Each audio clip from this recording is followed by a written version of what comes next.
So thanks a lot for joining us on the live. We're going to be talking about all the news of Bitcoin, and there has been quite a lot of news. So I'm going to have to go to my notepad because I took some notes beforehand.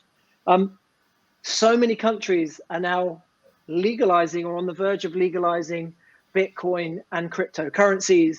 I mean, this would have been unheard of even a year ago. So, less than a month ago, El Salvador, they basically legalized tender of Bitcoin, right? They're encouraging their population to use Bitcoin wallets instead of putting money in banks or using fiat money, right? So now, a few weeks later, 3 million people are now using a Bitcoin wallet, which is way more than than people that are holding money in banks in El Salvador, which is absolutely huge for the movement of cryptos. Now, we don't have an agenda either way. We're just going to share the news. And like Andy says, as a former professional trader, his emotions aren't included in this. He just looks at the raw data and the charts. So when you hear something like this, how do you feel about this? What does it make you think about the crypto market on the whole? Well, look, and I know Panama are kind of on the way to do the same thing, and I kind of think like these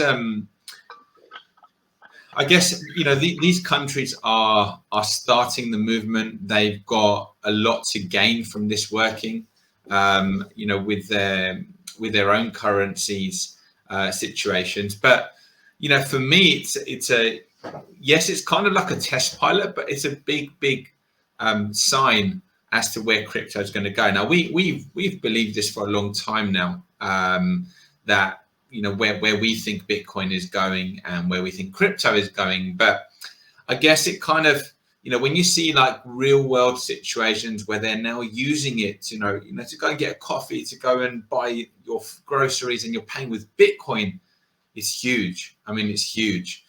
I mean, if you kind of remember when, because change is difficult for all of us, and I guess like for those that live in Europe, when the euro first came out, if you kind of recall that, like I know like in England we haven't experienced that, and obviously in Australia you haven't experienced that, but I know because I used to go to Cyprus a lot, to Greece a lot.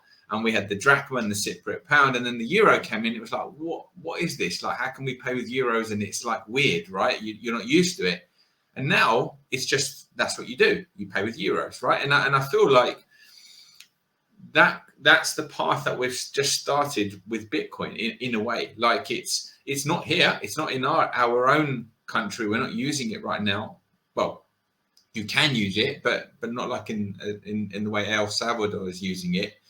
But I think it's huge, and I think obviously it's kind of an experiment. Everybody's kind of watching in to see how it's going to work. And I know, Fair, you were telling me that there's like discounts now for using it, so they're really, really, really trying to help people use it, which is really cool. I mean, I think it's amazing.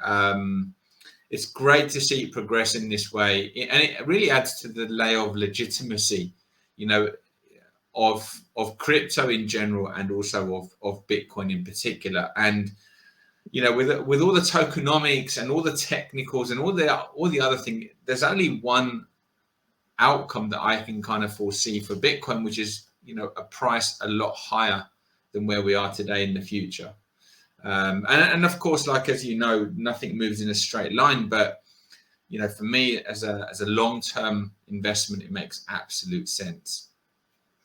Yeah, so the bribe, should we say, that they're using in El Salvador, they're giving 20% off the fuel when they go and fill up their vehicles if you pay with the Bitcoin wallet.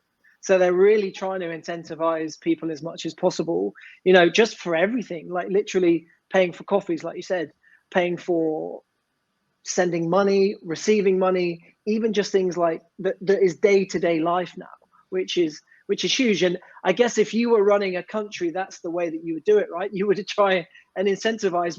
What doesn't make sense to me, though, is because obviously petrol is so heavily fiat, right? That whole petrodollar thing, yet they're linking the two and they're using that to get people to convert over to cryptocurrencies, which I find quite ironically pleasing, should we say. Yes, no, I can see that, but look, and the other thing that's like quite, and I think I guess I don't know if somebody tweeted this in our group, where I think, is it the Turkish Prime Minister came out and said, he was completely against Bitcoin or something, and the El Salvador guy basically said to him, well, you guys can stay poor then.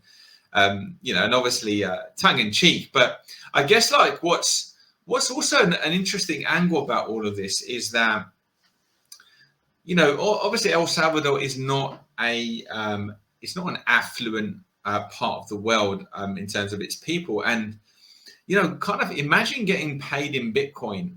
Imagine getting your salary in Bitcoin and being able to save Bitcoin, what that's going to do to the wealth of that nation as well. And I think that's also an interesting angle. So the fact that they've got all these incentives right now, I don't think these incentives are going to be needed in the future. Once this is in motion, and imagine like right now, these people have got Bitcoin, and then suddenly Bitcoin is at 200,000, 300,000, 500,000, a million, right?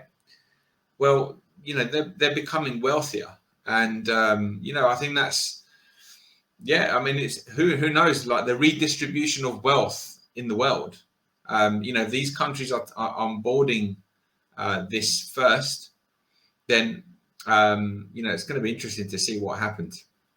Yeah, guys, let us know in the comment section below, which country do you believe will be the next to adopt Bitcoin as legal tender? Because even I've been seeing this latest news that is coming out, Tonga, which is a smaller island closer to here, so they might be the next one to legalize it. Tonga is generally full of migrant workers, they say, right? The thing why they want to use this is because, like one of our members over here in Australia, Nick, was saying last week, he hates using Western Union because of the charges and the fees. Because they're migrant workers and they're sending money back to New Zealand or Australia or wherever it is, one of the neighboring countries, they are paying so much in Western Union fees. So that's why Tonga is saying, look, actually, we think this could work. We're seeing the business model that El Salvador are using, and we think we might implement it, which again is pretty exciting. And for South America, Uruguay are now one step closer to legally allowing citizens to buy and sell Bitcoin. Not even legal tender yet, but just to start using it in day-to-day life to buy and sell, which again, it's baby steps, but for a mass adoption, you're now seeing a wave of countries that are coming up. And people might say, well, these are small countries, Gav, bring us something decent. So I have Brazil. They're now looking to make Bitcoin and cryptocurrencies. Payments are going to be legal to buy houses, make investments. You can even go to Mackie D's to buy your meal. Now, there's a population of over 250 million. It's currently in the bill state, so they're in the process of making it legal. But can you imagine, even if another 5% of people take that up in the next couple of months, that's another 12.5 million people that are adding to the whole consciousness of being aware of cryptocurrencies, which is huge. It is huge. And remember, limited supply, increasing demand, that kind of says it all, the basics of economics. So really, like the only risk you have of Bitcoin not working out is if suddenly there was a switch to a different cryptocurrency, which I can't see happening, to be quite honest. Or the only other risk you have is if you keep your money on an exchange where you get hacked. I'm sidetracking a bit, but I was reading on Twitter a really sad story. Somebody literally got kidnapped and buried alive and they made him transfer all of his money on essentially basically before they buried him, and somehow he came out of it. Wow, that must have been North London, mate. That wouldn't have been where I used to live. No, he's in Russia, mate. Nothing over here. He's in Russia, but it is crazy. I mean, so you've got to be really careful. But in terms of Bitcoin as a whole, I just think it's and the institutional interest. That's the thing that that's the marker when you're seeing big institutions accumulating it. That is a marker that you can just. They don't do that. I can tell you, I've worked for hedge funds. I've worked for these big banks. They do not do that lightly. it takes them an age. And I'm like, why have you taken so long? But that's how they work. They don't just get into So you and I can get into a speculative investment. We can buy something with a 20 million market cap and say, do you know what? I love the potential of this. But institutions don't do that. It's like, we need this to be a beast, which can be an even bigger beast for us to invest in it. And that's what's happening now. And they're investing in a few projects, but obviously Bitcoin is the number one. Well, we're going to touch on that because there's been some massive developments for the crypto market as a whole. We're just trying to keep this relevant to Bitcoin and Bitcoin news for today. So let's check in with some of the comments from some of the guys that are live. So Zach is live on Facebook. I believe he's based in Japan. He's saying many countries in Africa will start legalizing it soon. I believe African nations are growing fast in users. That would make sense as well, because I know a lot of my African friends, they were always sending money via Western Union and they used to hate paying all the fees. Con saying mandatory Bitcoin passports. That's probably the only version of that whole gubbins and tomfoolery that I wouldn't mind. And Nicholas, who's tuning in live on YouTube, Mackie D's, wow. But yeah, so, I mean, look, they're starting. How much is it going to be for a Big Mac? 0.0003 Bitcoins. Can you imagine though? Like the only thing that would make me nervous about that if I was in El Salvador or somewhere like that, just purely using cryptos, seeing someone like you at work and how you can see the changes in the market. Imagine if there's like a 20% swing every month, then you would just be loading up as soon as it's at the top of one of the channels, right? Everybody would just be watching you every week, do your breakdowns. And then we'd be like, right, I'm getting toilet paper. I'm getting my weekly shop. I'm getting my monthly shop. I'm going to get a year's worth of toilet paper. Do you know what I mean?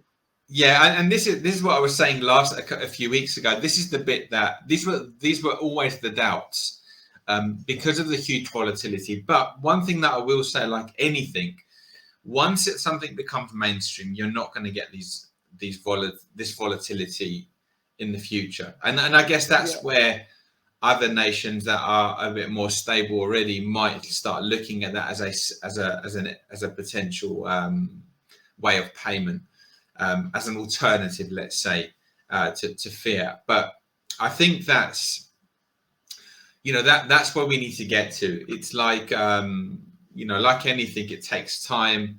And at this stage right now, we want the volatility as traders because that's how we make a lot of money.